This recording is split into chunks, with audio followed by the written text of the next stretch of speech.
Good evening, everyone. My name is Reem Jishi, and I'm a coach and the operations director of the Run Formula. I just wanted to welcome you to the Boston Marathon webinar series number 3. This is on the taper and the pre-race tips. So focusing on the weeks and days and hours leading up to race day.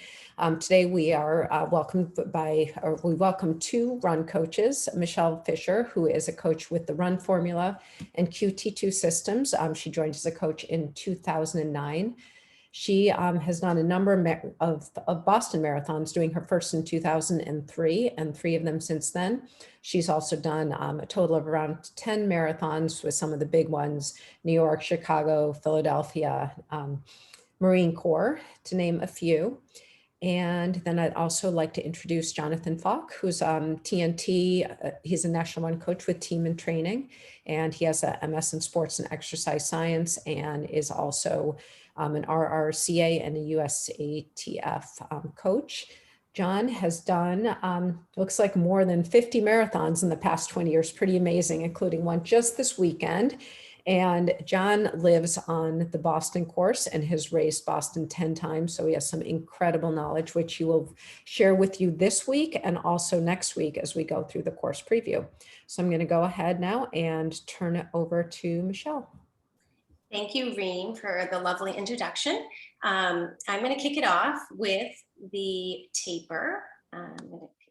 So basically, the slides I'll be reviewing are for taper, and I'm going to cover a couple main points. What is a taper? Why is it important to taper? What is the ideal length of a taper? How to incorporate a taper into training, and just a little punch list of key takeaways for you.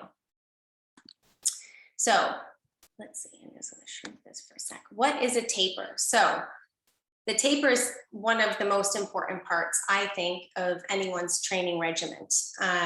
Sometimes it goes left behind and sometimes it doesn't. And if it doesn't, you have a huge benefit. So basically, the taper is reducing your sport-specific training in the days and the weeks leading up to race day. And this allows your body to rest and recover while maintaining the fitness, which is key. So you want to rest and recover, but also balance that fine line of maintaining your fitness. And again, it's the key to success in any training program. Why is it important to taper? So we talk about, we have these long training programs, and there's a lot of physical stress and mental stress we put on our body.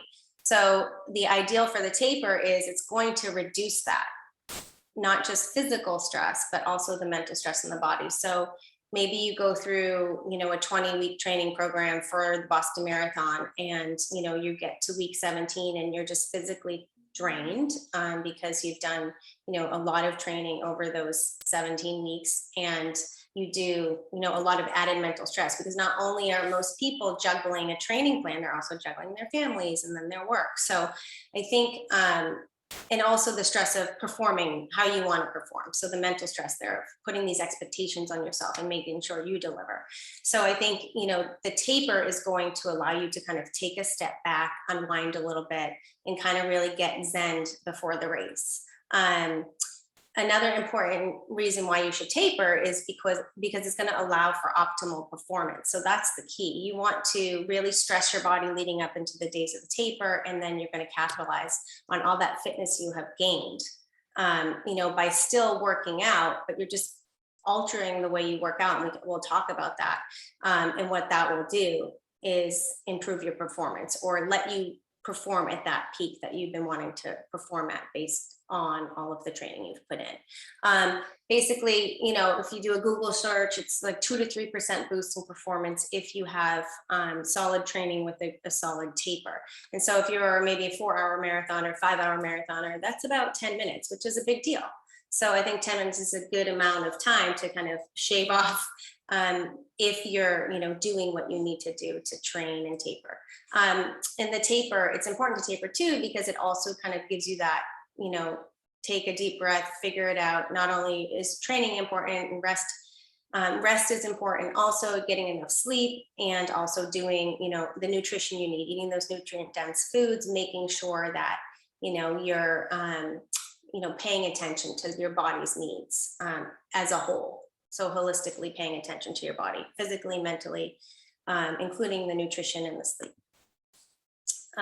The ideal length of a taper. So for a marathon, you're thinking, 2 weeks to 3 weeks, depending. It is really all dependent on how you have trained leading up to this Boston Marathon, or any marathon for that matter. So like I said, if you kind of come in and you put this, you do a periodization plan, meaning, you start with some aerobic training, you start to introduce sports specific and more anaerobic kind of intervals and training, speed work.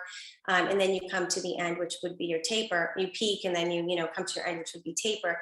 If you're kind of doing that program and you've hit your workouts and you're pretty solid and you've made that commitment, and you're looking to perform, so you're there and you're ready, I think your taper should be about 2 to 3 weeks. I would personally I would do a 3-week taper, but I mean 2 weeks could be sufficient in that case. Now, if you take away from that taper and you've kind of have trained optimally throughout your training protocol, anything less than that is going to hinder your performance, because you need to use those few weeks to actually get your rest, recover. It's important not to also do a too long of a taper, because then you're going to lose fitness. So, and it's also important not to think, okay, I'm not going to, I'm going to work out a couple.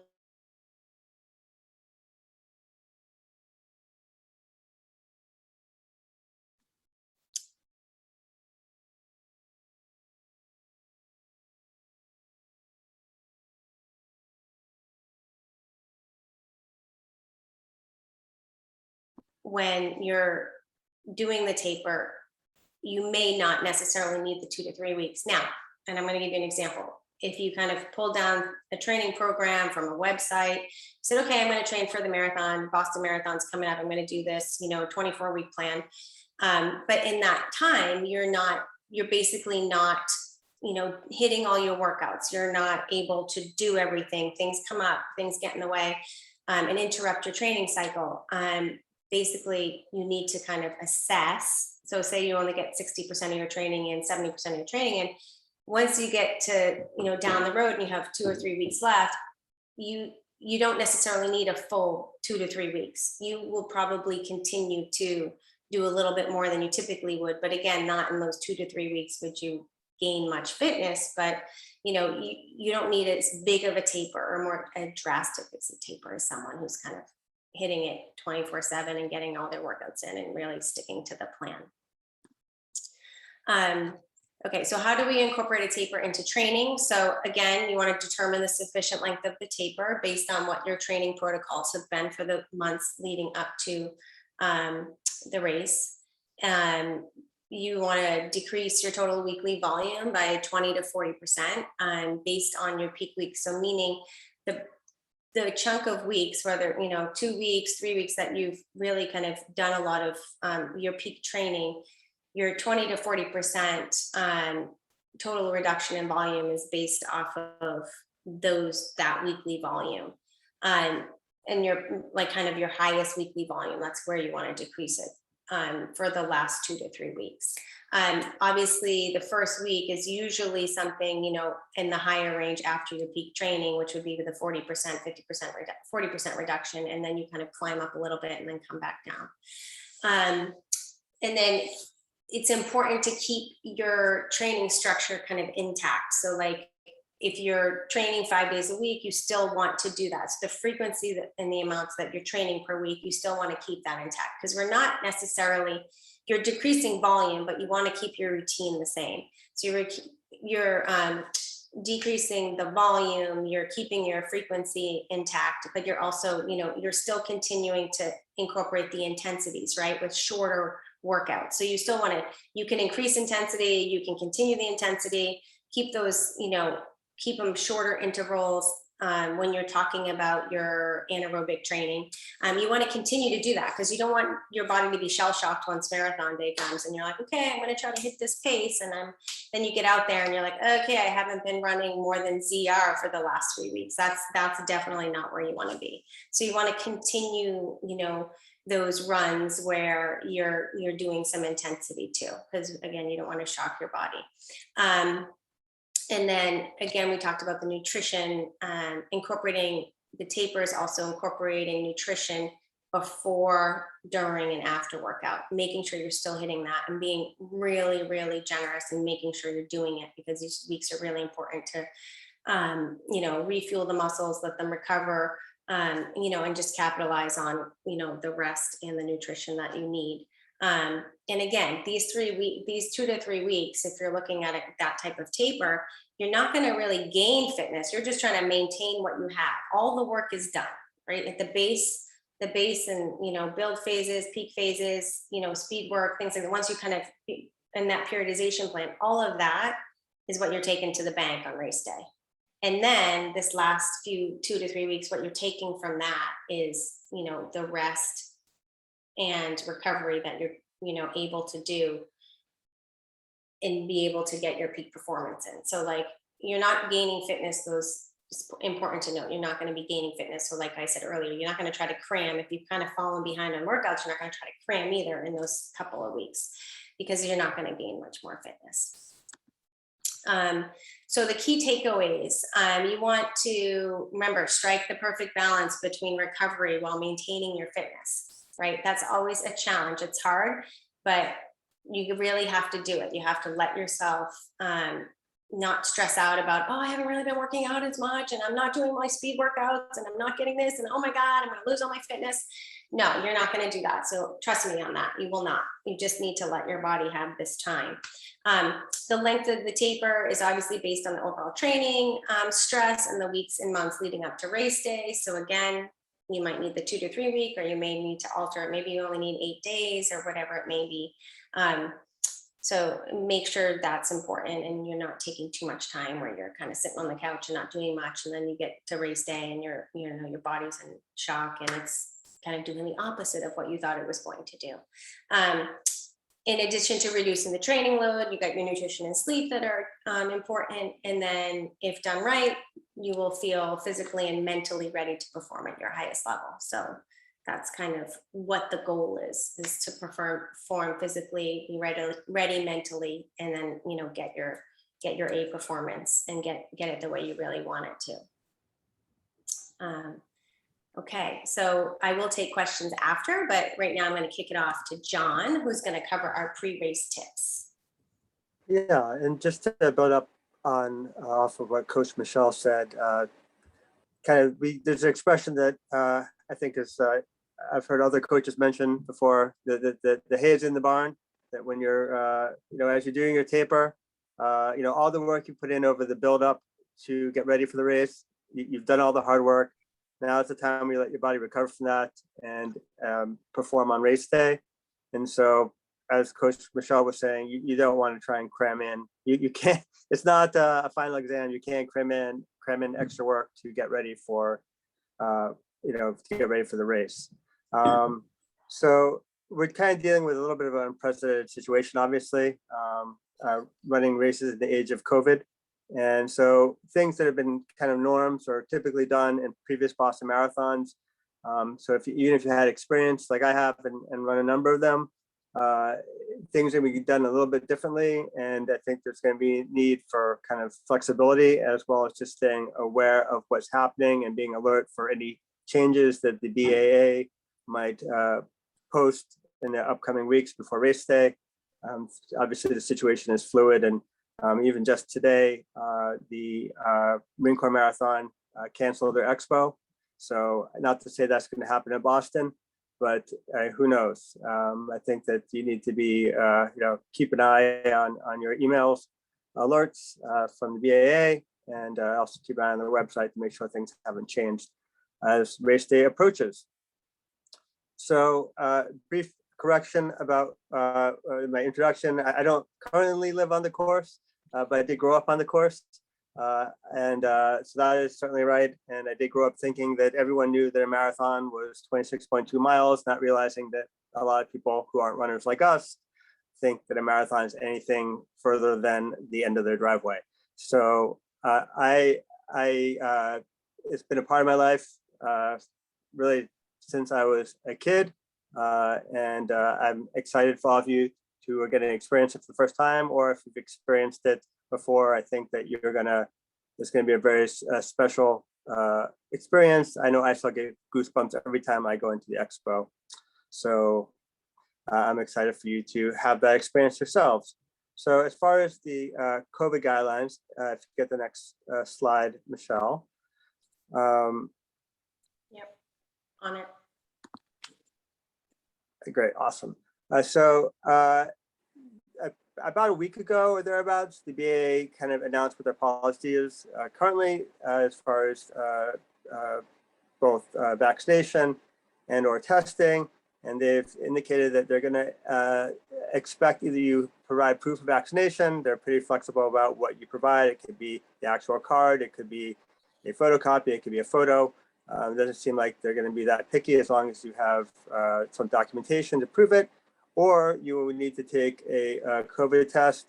That would not be offered. You can't bring your own recent test. You have to have it done on site. They will not offer it more than 72 hours before before race day, and you will not be able. You have to do it. I think that my understanding is it can be a tent set outside of the Expo Center, and that you would have it done there. You would not have immediate access to the Expo or picking up your race number, and that you would be notified as soon as results were in. Though there is no time frame.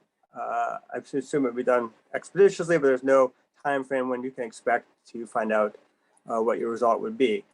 Or if you had a positive result, if you could be retested in case it was a false positive. So the safest way to approach it is to have proof of your vaccination. Upon showing that proof or getting a negative test for COVID, you're given a bracelet. That bracelet gives you access to the Expo and to where you pick up your bib, as well as access to race day transportation and you needed to get your finisher's medal. I saw a question pop up about friends at the Expo. I don't know. It was specifically talking about the VA was talking about the number pickup.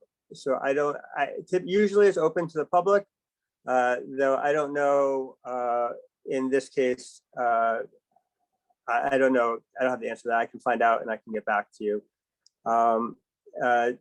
The mask requirements will be enforced. Boston has a mask requirement for indoor spaces. So in other communities that the race runs through, if you are to get off the course to use a restroom or something like that, there would be expectation that you are masked, as wearing a mask on the race day transportation or public transport. Other than, as far as I know, other than wearing a mask, I don't know that necessarily you'd have to have proof of vaccination or have a negative test to get into the Expo, but to pick up your number, it's definitely required. John,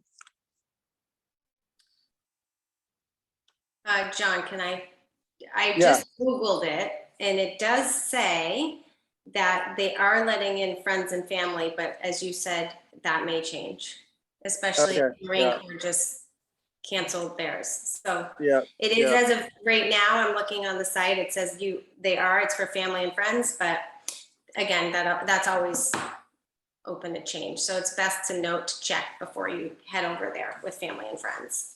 Yes, thank you, Michelle. The VA has been very good when they have information to share, they share it. And it's also posted on the website. So I think the necessity is, up until race day, we'll all kind of have to be alert about any changes that may happen. And that's just the nature of the times we're living in. Unfortunately, the good news is that we'll be able to get the race in, and having recently run a race in person, it's wonderful to be able to do it again. Doing virtual races, while they have its place, I much prefer in person. So next slide, please. So Coach Beth last week talked about the nutrition and hydration in quite depth, and I highly recommend that if you weren't part of that webinar, that you check it out. I just wanted to kind of go over some logistics about it, just to remind you as far as what will be offered on course. so that you can note that in your preparation over the next few weeks. So this year, as opposed to previous years, the BAA is using a different vendor for the nutrition, on-course nutrition, using Martin gels. Usually, previously, I believe they had been using Cliff Shots. And I've tried Martin. It's a good product. They're offering different varieties, one with caffeine, one without. It has, the caffeine version has about 50 milligrams of caffeine in it, which is about a half of a cup of coffee. And so if you're planning on using the on-course nutrition, I highly suggest you try it beforehand so that you know how well you tolerate it and you know whether it's something that it would be useful for you. Otherwise, I think the safest thing is to bring your own, carry your own on the course, and have 2 to 4 gels or whatever product you use on course. Is something that you train with, something that you tolerate with when your body is under stress. Race day, as I said, is not a time to experiment beforehand. You don't want to try anything new. So if you're planning on using the on-course nutrition provided, I highly recommend that you try it beforehand. Leading up to the race, you want to make sure that you're staying hydrated. It's especially if you're flying into the area, and it's hard to keep hydrated on the flights. The air is very dry on the planes, and so you want to make sure that you're drinking regularly. You want to be starting the race optimally hydrated, and you want to, so you need to start that not right before the race. You want to start that in the days leading up to the race. The Boston Marathon uses Gatorade Endurance. It's a great product. It's more, has more electrolytes, salt, and so forth, and then they're typically commercially available products. It's excellent for especially using if it's a warmer day. It allows you to stay hydrated longer during the race. And again, it's something that you can order online, and you can try it in advance to make sure that you tolerate it. They do also offer water, but generally speaking, you only want water. I mean, isn't as beneficial as using a sports drink during the race. Next slide, please. Now the Expo. Like I said, every time I enter the Expo, I get goosebumps. I think that's when it hits me that the event is real, it's happening. And there's all this good energy there that, I mean, I like I said, every time I go in, I get excited. There are opportunities to meet past champions. I met Plesky there. That was super inspiring to take a picture with him and exchange a few words with him. When he won in 2014, that was one of the more exciting running events that I've ever witnessed, especially coming a year after the marathon bombing in 2013. And so you have the opportunity to meet and mingle with running royalty. You have the opportunity to go to lectures on various subjects. There's a schedule that we published, what different talks will be offered, whether from course preview, from past champions in some cases, to just general, a whole bunch of running related topics. It's a great way to kind of experience, get a taste of just the moment that you're part of. The one thing to keep in mind, however, is that one of the things to keep in mind is that it really kind of depends on what your approach to the race is. If you're looking to run this race competitively, then generally speaking, you just go in, you get your number, you go and you stay off your feet. If this is a kind of once in a lifetime experience, by all means, spend time in the Expo, soak in all the excitement, try different stuff. Though I don't recommend trying something, if you get the free samples of various products, try it after the race. Don't try something beforehand that might set your GI system askew before race day. So, try and resist the temptation of, trying too many of the free samples, and, just stick to what you know. It's also good to get there early. They do tend to run out of smaller sizes of the shirts, so that if you get there earlier in the time span when the expo is open, you're able to kind of get something that will definitely fit you. Otherwise, you may have to get a different size than you might want. It is the opportunity to be exposed to like kind of cutting edge running shoe technology, to training technology. All the major shoe manufacturers are there. Anyone who did anything running related is there. Any running related products is there. Other races are there running their races. So you get an opportunity to see other things that you can do. It's a great chance to be exposed to kind of what's available to you as a runner, both with your training and potential races and so forth. It's a great opportunity for that. And like I said, try to avoid having something new. I mean, have a taste of something if you want, but don't go overboard in the free samples. There's a lot, everything being offered there, from Sam Adams giving off free samples of their marathon brew that they make most years, to different flavors of Gatorade, to all sorts of products. And if you have realized you've forgotten something in your packing to bring to the race, it's an opportunity to restock something you might need. Next slide, please. So it's the night before Boston, and all through the house, hopefully everything is quiet, and you're able to get some rest. I recommend getting organized the night before. I don't like to leave anything to race morning. I like to know where I'm going, how I get to, even in the age of smartphones, it's good to know where you're going, what time you need to be there, maybe even walking the route from your hotel if you're staying downtown to where the buses are. You want to get, have all your gels laid out. You want to have anything you're bringing to the start laid out, because a few years ago, your drop bag is left at the finish area. You don't bring it with you to start. They give you a separate bag to bring to the start, so that you can bring a few things. So anything you bring to the start, you will not, unless you're carrying it with you, will not make it home with you. So you want to keep that in mind. You want to make sure that all your electronics are charged, and check that they are charged. I've had that happen on race morning, where I have had my watch that I was positive I charged before I left my trip. It was at 0. I don't know how that happened. And then I fortunately had a backup watch, because that's just how I am. And I used that instead, and that was okay. But don't leave anything to chance. Whatever you need, your phone, your headphones, your watch, make sure that's charged and ready to go for race morning. Double check it that night.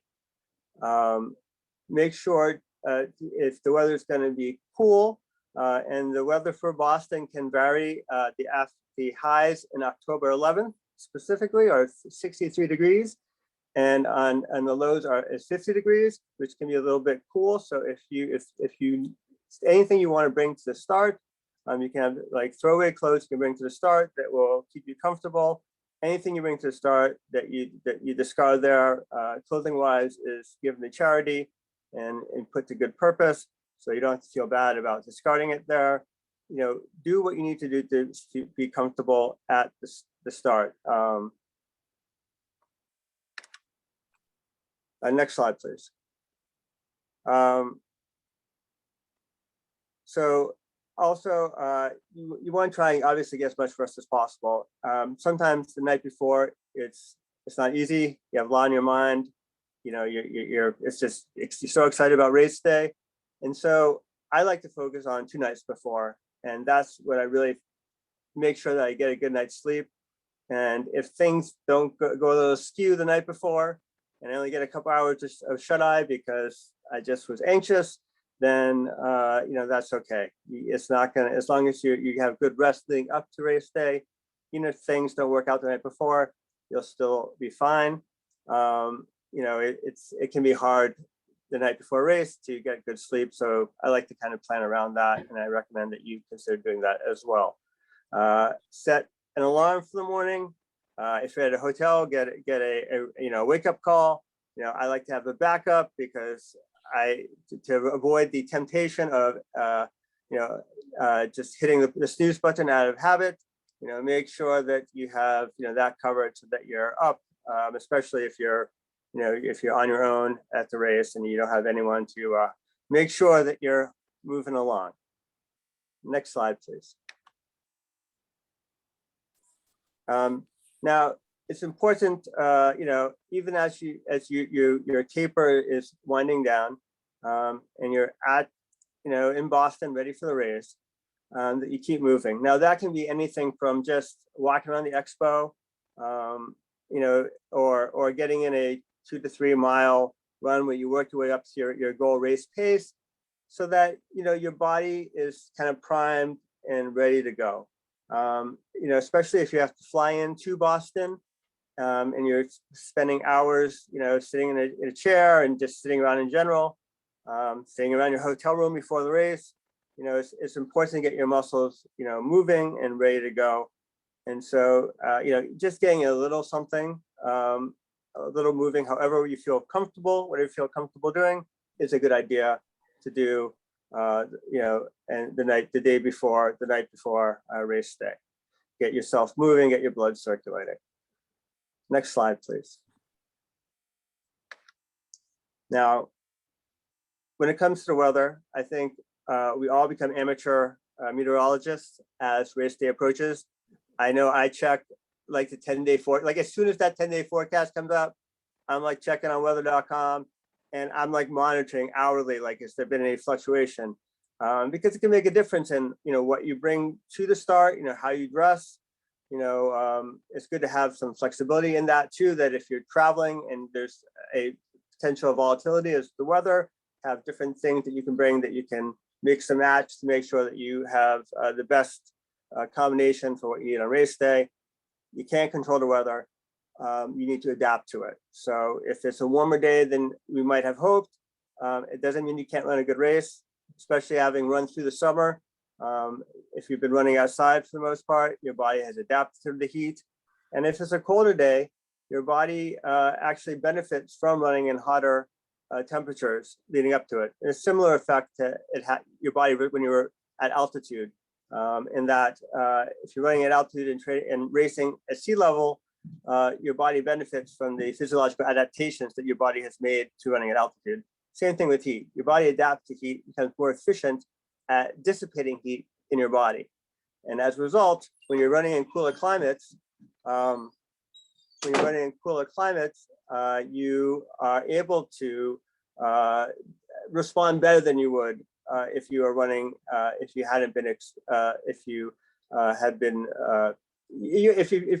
you've been training in heat and running in cooler climates, your body is able to benefit from those adaptations you made, and you will perform better on race day as a result. The good thing about running in the fall as opposed to spring in Boston is that the weather is much more consistent. In the spring, there's a lot more volatility and variation in the weather. And I've raced in everything from low 40s and freezing drizzle to mid 90s.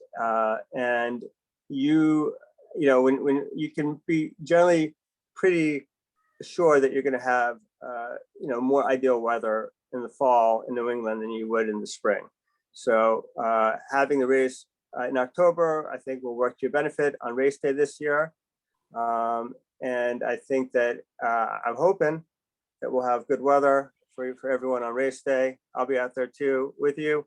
And, I'm hoping that we'll have some good weather. I'll be checking the forecast soon, as I'm sure you will too. Next slide, please. Now, a couple of important things about race morning. There's not going to be any staging area in Hopkinton. Traditionally, there's an athlete village. You get bussed out a couple hours before the start. You spend 2 to 3 hours lounging around, waiting for your wave to start. That's not going to be the case this year. In order to keep people moving and in order to keep people from too many larger group congregating, to the extent that they can, they are going to have a rolling start. My understanding as things stand currently is that you'll have 20 minutes after you arrive to warm up, discard any throwaway clothes, and get into the starting line. it sounds like it could even be a start where you get to your starting area and you're just going. That there may not be a wave start as has been in previous years, and so you want to keep that in mind. That when you in that morning that you're ready to go. That when you get off the bus, you're not going to have that time to kind of collect your thoughts. You're going to have to be ready to go shortly after arriving at the starting area. As I mentioned before, the bag check is near the boarding area in Boston. So anything you bring to the start, you want to make sure that you're comfortable with discarding or that you're going to be carrying with you. So previously you had been able to bring stuff and then check it. Now they no longer do that since I think the marathon bombing. I think they stopped transporting things from the starting area, and so anything you bring there will either have to be carried or discarded. Something to also keep in mind is the bathroom situation. There are porta potties at the boarding area near the start. I mean, near in Boston Common when you board the buses. There are no bathrooms on the buses. That is, they use school buses for transportation to the start. There are no bathrooms on those buses. So make sure that you take care of that particular need prior to boarding the bus or doing it immediately when you arrive. And as I mentioned, it's a little bit more of a compressed window time-wise when you get there. So you want to make sure that that you are, when you get there, if you need to go, get in a line right away. You don't have to get in the first one you see. There are bathrooms on the way to the starting area from the high school where you have been, I believe you will still be dropped off at. And there are, so you don't have to go to the first one you see and the longest line you see. And you can keep on moving to the start and you'll find something, you'll find one that you'll be able to use. Just keep in mind, like I said, that there's no staging area this year, and that you just need to be ready to go.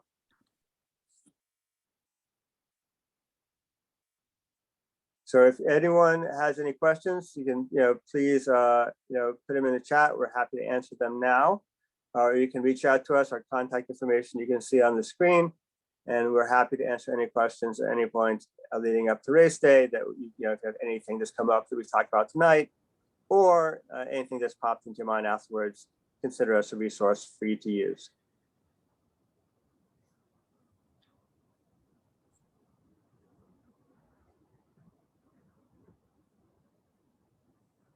All right, it doesn't look like we have any questions now. Thank you, John and Michelle. That was really helpful information. It's exciting to see that this race is looking like it's going to go forward. Oh, hold on. We have a question. John, this is for you. Yeah, I saw it. Yeah, as things stand now, that is my understanding that it'll be, I mean, I doubt they're going to keep you to a stopwatch, but I think I'm sure there'll be volunteers moving people along once you board the bus, that you'll have some time to warm up. Obviously, they're not going to just expect you to kind of get off the bus and go, but it's going to be a compressed time frame for when you get off the bus to when you get to the start line and expected to start running.